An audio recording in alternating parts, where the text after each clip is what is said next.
Hey everybody, welcome back to Northernlion. Please playing AFTERBIRTH Plus. I might be able to get Tomo to talk. Tomo. Oh, little meow. Tomo. Tomo. Oh, he gave me a little meow, but he's like, I'm not, I'm not here to amuse you. I'm here to receive pets on the head. Maybe I can get one more. Listen close. Come on. Oh, just a little one. There we go. Enjoy the box, my son. He made a little, it was an imperceivable meow. He went, ma. Anyway, dude, I got my game sound cranked up way too loud. 41 wins in a row. It was amazing. Now my son has realized I'm not giving him any more attention. He would like to leave. I'll see you at the crossroads, Tom. Okay. What makes you larger? How we looking here? Bad, but not like catastrophic bad. There's really like different degrees of badness for an Eden seed. This seed is bad in every category but HP, and speed is relatively okay. But it's not so bad that we have urgent concerns. For the time being, yes, we're probably gonna take some damage just because of the fact that, all of our attributes are pretty substandard.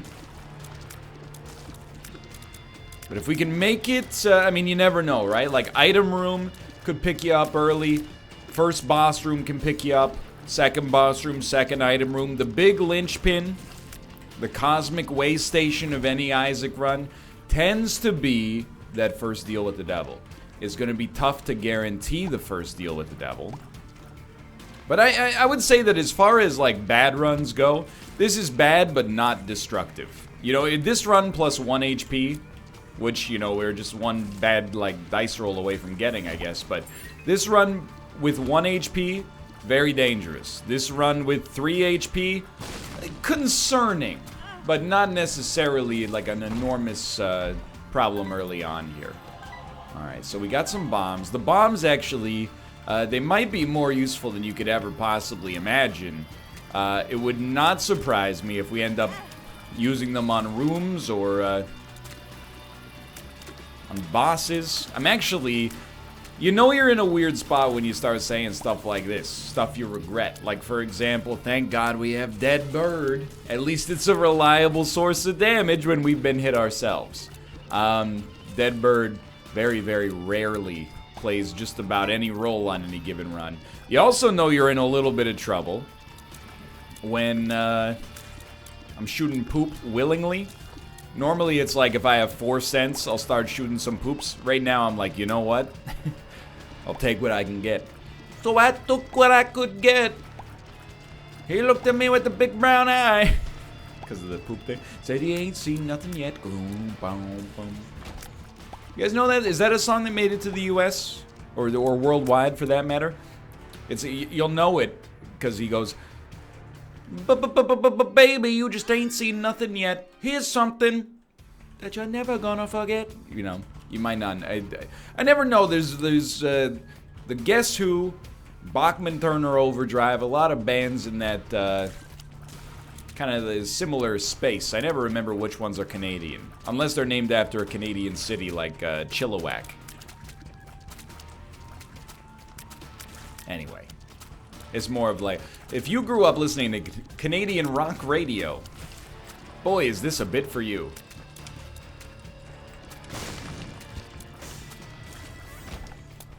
Just hedging my bets. You know what I love to see early on here? I didn't even talk about it. Parasitoid Tears is a pretty great get. It's not a top tier item in the game, but it's gotta be like high B tier. I think. Dude, 5 bombs is absolutely fantastic for fighting this son of a gun. Don't even get me started. Duke of Flies with no bombs and terrible DPS is just miserable. I don't know what they did, okay? But Marbles, it is, you know, EA Sports is in the game. And not only is it in the game, it's in every freaking run now. And it's actually pretty good. It's a passive trinket smelter, which is maybe a very optimistic way to look at an item that is not really what you want early on. But over the course of this run, it could accomplish a decent amount for us. Really, I took Broken Ankh because I do think that we're still in, you know, threat level, you know, mango juice. I think we run into trouble potentially, depending on how this floor goes. We got pretty lucky with consumables, especially on the last floor. Here, nah, not taking scissors. I'll take a spacebar item, but it's got to be much better. I don't think I really want skipping tiers. I think I'm gonna make some people, I wouldn't say upset, but people are gonna disagree with my thought process there. And I'll be honest, like, finishing on sad bombs is not a dream come true. It's not offensively that good. It's a fun item, but we could probably do better. But we were getting close to the point where that machine was gonna break, and it's pretty good. I just feel like pointy rib is not what we need. You know, we have defense. What's our defense? It's my left hand. And I'm a lefty, so I'm very confident there. It's WASD. When the enemies get close to you, you catch them with the WASD. You get the heck out of the way. Offense, we can't really just, you know, elevate our own level of play there. So anything that does more damage increases our DPS. High on the list of stuff I'm interested in. Also would love to see an arcade on this floor. And there's still a chance. I'll use sad bombs like... You know, I actually... It's a pretty mild synergy. But I think... we're gonna use a bomb here. Just give me a sec. Bomb. Then when it explodes, immediately pressing the spacebar to get a remote detonator to work.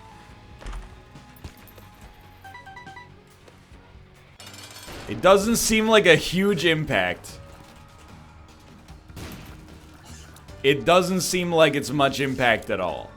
But it's the thought that counts. We're trying to, you know, get a drop of blood out of a sugar cube here, you know what I mean? You know, we gotta squeeze pretty hard to get some value out of this. And I want these wins. I'm gunning for them. You know, we got a renewed level of interest. People have started to... I'm getting my mojo back, like Ron Burgundy at the end of Anchorman 1. Or Austin Powers 2 in The Spy Who Shagged Me. You know, people are starting to say, hey, NL, they see me on the street. Good luck on the Isaac run. I'm rooting for you. And I say, thanks, Mayor of Vancouver, Kennedy Stewart. You're doing a great job, too. Thanks, Elias Pettersson, Vancouver's largest local media sports celebrity.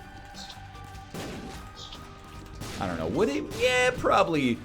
Well, either him or Bo Horvat, or Brian. Well, nah, I mean, I love Brock, but it's probably Bo or Elias at this point. No offense, but anyway. Hey, I got a Besser jersey, dude. I'm not hating on B money. Don't even get me started. So this is an incredible segue for me to stop talking about the fourth biggest professional sport in North America and start talking about Isaac. So, we can at least potato peeler once. Then we do this. And I like potato peeler, but let's go with tier detonator. And I'm super stoked to have some HP. You know, we should probably just leave. I was thinking about taking potato peeler with us, but I don't know. Tier detonator, I don't know if I would say that it's cool, but it is different. Sorry, you might have heard, it might have sounded like a ghost farted. It was not a ghost farting, that was me lowering my chair. And then you're gonna hear me get up in a second because I've lowered my chair now to the point where it puts the slightest bit of strain on my arms to put them on the right level. And then now, okay, now we got some ergodynamic, is that ergonomic? There you go. We got some ergonomic setups going. Now that our tiers are I mean, rate of fire improved, but also damage went, I mean, it more than doubled. I wouldn't say tripled, but it more than doubled. Tier Detonator is actually, like, relatively okay. It's pretty unlikely to ever be, like, a 10 out of 10 item, but it's more than we need to get us where we're going here. So I think we're well on our way to a potential victory. And we're ticking the flowchart off, you know? Some runs are, you know, heavyweight knockouts, and some runs you more or less win by submission, you know? You get a little bit of an advantage, and then you just start squeezing. You're breaking arms. Is that what... They probably do that in the UFC, right? People get their arms broken. I don't watch UFC. It's gonna sound cowardly, but I find it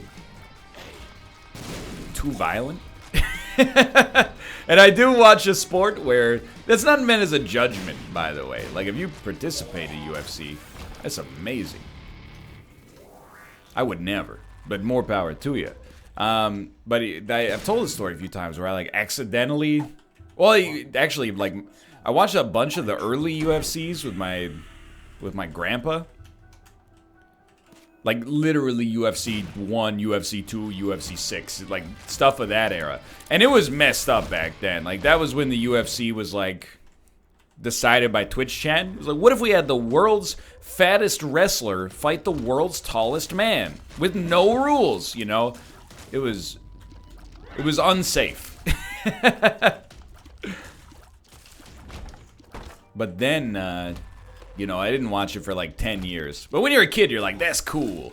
Plus, they're adults, so they can't feel pain. Plus, what are they complaining about? They got paid $75 for this fight. Hold on. Good reroll, dude. Like 10 years ago, it's probably like 12 years ago at this point. We were in a bar and UFC was on. It was one of Brock Lesnar's first professional fights in UFC, I think. I remember he just got on top of a dude and laid either his forearm or his shin on the dude's throat and just kept applying pressure. And, you know, it was like, will the guy tap out before the round's over? And the answer was no, even though you could see the life leaving his body. And then, like, in the next round, Brock Lesnar just got on top of him again and just choked him out. And I was like, dude, this is like... First off, this is a scary man. But secondly, like, I don't derive as much pleasure from watching this as you might assume.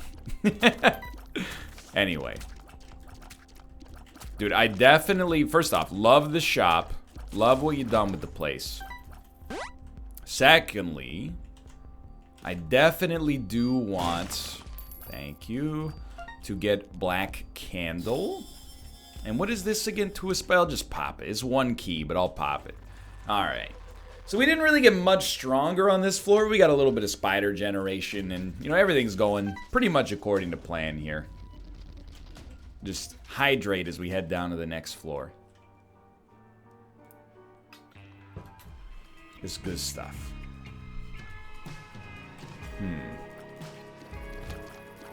42 wins in a row. I'm trying to think, like, within the context of Isaac. Is this... We might be approaching my second best streak ever, which is pretty amazing for me when you consider that I've been playing this game for... And it pains me to say this, but, like, literally almost a decade at this point. Like, to break a record in anything you've been doing every day for a long time, that's something you know you gotta celebrate. Not that I mean, I don't know how I would celebrate this. By starting up another episode immediately after and then, you know, rinsing and repeating, basically. I'm struggling for anecdotes, because to be honest, there's like, you know, I mentioned it a couple episodes ago, I think, but we're coming up to like an anecdote-rich part of the year for me, but for now, it's just a lot of like, you know, people always ask me, they go, NL, you got any stories from the gym? I understand, I'm one of the great observers of human behavior, You know, when people think they're not being watched, I'm there in the corner. I'm there in the spotlight, building my religion, which is mostly making fun of people in public for behaving impolitely. But, no, I mean, the gym stories, and, you know, there's, on Our Fitness, there's a thread every Wednesday called Rant Wednesday. Every week, and I read it every week, and I go, I can almost relate to this. But I read it every week. Every week is the same complaints. It's always, people don't put their stuff away. And it's true. That's the one anecdote I have in the gym every week. People finish a set, and then they don't put their weights away, and then they leave, and somebody else has to put their weights away. I've started to become like the gym mom. Like in between sets, you know, there's weight trees that at like the top of the tree is like 2.5 and 5 pounds, and there's 10 and 25 pounds and 35 pounds, 45 pounds. I like take all the plates off and then put them back on in their proper order. And then when I come down, like, you know, 2 days later, they're all in disarray again, and like, hey, you kids, when everybody wants the bread, but nobody wants to help me mill the wheat. What is it, Chicken Little? I can't remember. I don't remember fables very well. I just remember them via the Aerosmith song. A chicken little tell you that the sky is falling. Even if it do, then it still come crawling back to me. That's Living on the Edge. I don't know, like, I don't think it's like a generational thing. People younger than me, people older than me, nobody's putting their dang weights away. And this isn't one of those things, I know you're gonna be like, NL, most people put their weights away. I would let you know, when people are like, nobody uses their signal lights. Nah, most people use their signal lights. It's just like, you know, 1 in 20 people never signals, and as a result, it seems a little bit more ubiquitous. That's my 2 cents on the subject, at least. I'm telling you, the weights thing is honestly like 80%. It's embarrassing. We as humans, I mean, I always think like, hold on, we don't get both of these. That's okay. Dry baby is better because I don't intend to get hit because I'm extremely good, but varicose veins can be fun as well. I guess the argument is like, well, why would I take all of the weight off the bar? Because, like, somebody is going to come down here anyway. They're going to need to set up their own weight. Maybe their own weight is the same as my weight, so why would I take the weight off the bar? And, I mean, I always just picture, like, a 75-year-old lady trying to get these 45-pound plates off of the barbell. I mean, what's she doing at the bench press? I don't know, dude. I'm not a doctor. Who are you to tell a 75-year-old lady she's not supposed to bench press? Joke's on you, brother. That's Mabel Carruthers, the over 75 bench press champion in the female division. Guess what? She took your 45-pound plate. She whipped it at you like Captain America's vibranium shield. Cracked your skull like a Mortal Kombat crushing blow. We don't want this. We don't want this. It's just one of those tragedy of the commons, you know? Well, and I get it too, because like, it's if the person before you didn't clean up and you have to clean up for them, when it comes time for you to clean up, you're like, well, I don't want to clean up because now I have to clean up twice. I've been there. You know, the only argument I have is that sometimes it feels good to be the guy who cleans up twice. Because then, it's like voting. You know how people say erroneously, like, well, if you didn't vote, you don't get to complain. You know, I understand the spirit of that, and I do kind of agree with that in spirit. Or I should say. I don't know if I agree with it anymore. But, you know, the idea is, if it means so much to you that you would complain about it, you should get out there and do the bare minimum, you know, level of responsibility to be an active part of the political process. I understand. And I also understand that, you know, in parts of the world, you know, you don't get the day off to vote. And then I go, well, that's stupid. And they go, yeah, I know. See, you can't always judge a book by its cover. But, it's, you know, if you aren't actively working to clean things up, You can't take any satisfaction in complaining when it's dirty. That's why I complain so much, is because I do so much to make the world a better place. Every time I leave my house, I'm like, how can I make the world a better place? And once I'm out there, I'm like, that guy's got weird sunglasses. Write it down in my moleskin so I don't forget it when the show comes knocking every Monday, Wednesday, and Thursday. You know what I mean? You're welcome, by the way. The fact that we have had a little bit of a dearth of anecdotes is the anecdotes of Hera Desert. I literally think that it's just because I've had so many anecdotes, everybody has started to behave better in public now. I think I've finally achieved my subconscious goal of people behaving so politely in public that I never have anything to complain about. The new thing, and I don't know, like, this is a pretty minor thing, but my wife is a tiny lady. I'm not a large dude. I'll give you my measurements. I'm like 175, 176 centimeters tall, which is around 5'10", and I'm around 86 kilograms in weight. So I'm maybe like 188 pounds, somewhere in that range. So I'm not, you know, an enormous guy, but those are not small measurements. When we go out, usually, believe it or not, I order the healthier food, and my wife orders the unhealthier food. Almost always. And I mean, like, over the past, 6 months or so, since I've been taking a more active approach to my health, at least. Literally 4 out of 5 times we're eating out at a restaurant, the server will put her food down in front of me and my food down in front of her. It's a phenomenon we've started to notice. It used to happen all the time because Kate would be like, I'll take a pint of lager. And I'll be like, I'll take a Diet Coke. And then the person with the drinks would come over and be like, your lager, sir, and your Diet Coke, madam. And I'm like, excuse me, I'm the madam. And I would really like my aspartame now, please, because you didn't have the one that has sorbitol in it. Or sucralose, or I don't know, artificial sweeteners, okay? But now it's like, sometimes when we go out, I'll have like an entree-sized salad. Kate will have like a hamburger and then upgrade to the poutine instead of the regular fries.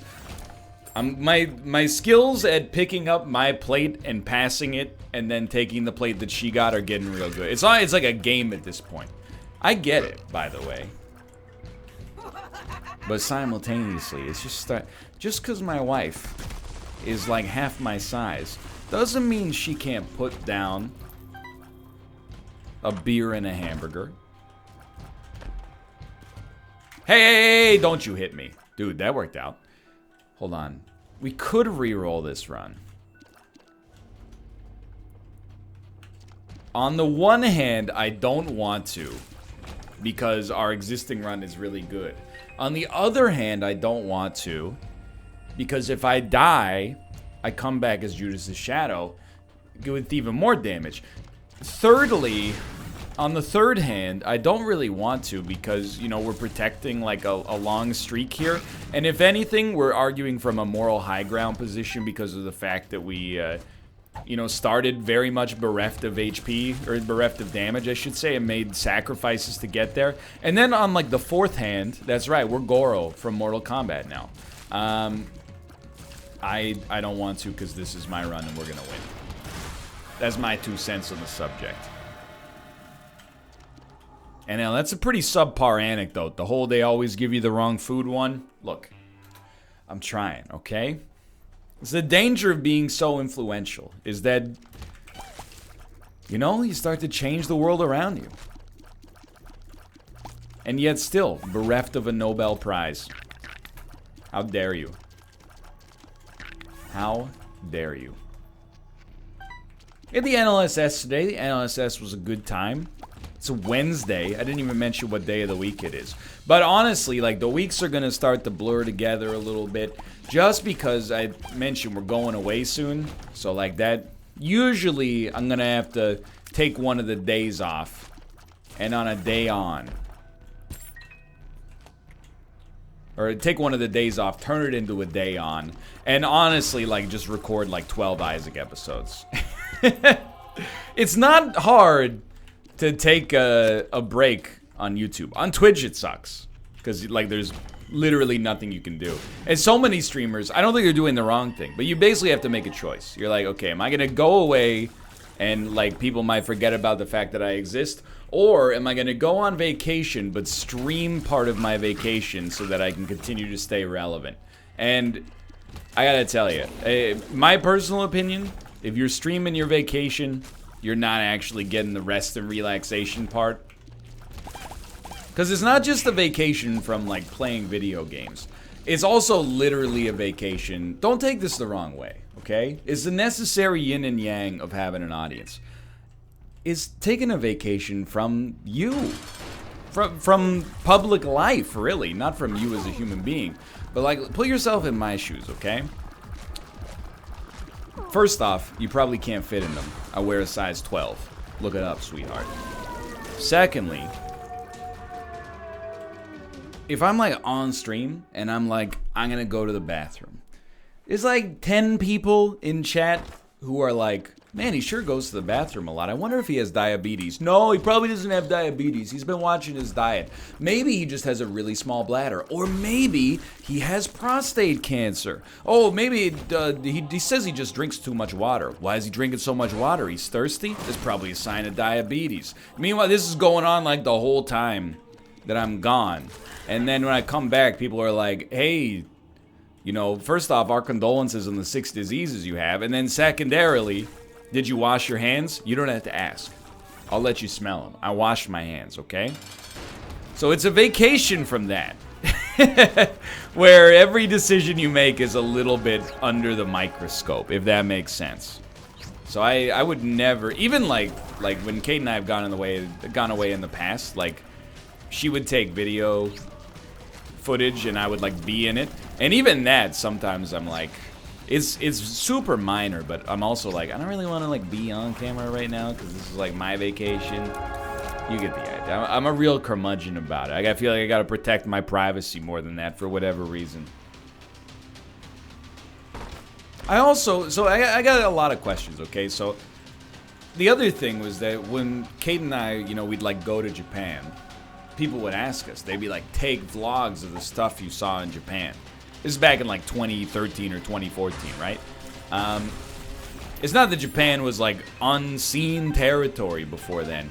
But now, did you know, and you might or might not, depending on how much YouTube you watch, but did you know there's, like, hundreds and hundreds and hundreds of YouTube channels basically just designed to teach you about what life as a non-Japanese person in Japan is like? Like, they eat KFC on Christmas Day. Isn't that weird? I recognize the hypocrisy here because I am one of about 750,000 video gaming channels on YouTube. But at some point, like, don't you just have enough content of, like, being a non-Japanese person living in Japan? This is an honest question that I'm posing to, because, like, I mean, I did that when I was in Korea, right? I've had a couple of videos where I was like, whoa, the shaving cream's a little different here. You know, the food that they eat here? Pretty similar to the food that we eat back home, but, like, slightly different. They eat a little bit more fish here. And after a while, I just felt like I was like, it's not that, like, much to learn. It's mostly just people going about their lives, you know, on a daily basis. It's not like you're living on an alien planet. Hey, haven't you... I don't know, I guess, like, it sounds like I'm insulting these channels. It's not the case. Not at all. I actually, and this sounds patronizing as well, I was gonna say I have sympathy. Because, like, you know, as an English teacher in South Korea, if my channel had taken off from, like, check out this weird slice of Korean life, dude, I'd be miserable right now. I'm definitely not that kind of dude. Like, if anything, I go out of my way to make my life seem, like, more boring than it is. Even when exciting stuff, like, I'm genuine about it, for sure. But for the most part, I'm, you know, I try to make my life seem more routine. I can't imagine be like, the 10 wackiest things you can get at the Korean grocery store. 10 must-know phrases if you're traveling in Korea. Anyway, hey, thanks for watching. I hope you guys have enjoyed. This is a very short episode, really, but we'll be back for, hopefully, win 43, a prime number. Is that correct? Is 43 a prime number? It is. Look at that. God, he's good. I like, people also ask, is 43 a prime number? Yes or no? I love the idea that somebody's typing that exact string into Google. Anyway. For now, thanks for watching. I hope you guys have enjoyed the episode. If you did, click the like button. Helps with a great deal. Of course, subscribe if you want to see more in the future. For now, thanks for watching, and I'll see you next time. See ya!